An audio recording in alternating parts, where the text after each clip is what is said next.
সিনেমার তারকাদের ক্ষেত্রে অনেকেই কিশোরী বয়সে কুমারিত্ব হারিয়েছেন, কেউ কেউ হয়েছেন গর্ভবতীও। এরকম কথা শোনা গিয়েছিল বলিউডের অভিনেত্রী কারিনা কাপুরের নামেও। গুঞ্জন রয়েছে মাত্র 14 বছর বয়সে স্কুলে পড়ার সময় অন্তঃসত্ত্বা হয়ে পড়েন কারিনা।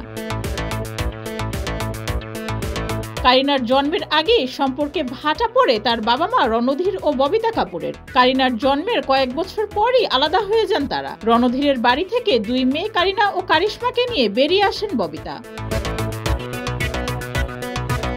ওয়েলহাম গার্লস স্কুলে 9ম শ্রেণীতে পড়াকালীন সময়ে কারিনার বয়স ছিল 14 বছর। গুঞ্জন রয়েছে ওই সময় আচমকা অন্তঃসত্ত্বা হয়ে পড়েন তিনি। সন্তানের বাবা হিসেবে কার নাম উঠেছিল জানেন? অভিনেতা ঋত্বিক রোশনের। ঋত্বিকের সঙ্গে যে কারিনার প্রেমের সম্পর্ক ছিল এ কথা বলিউডের সবাই জানেন।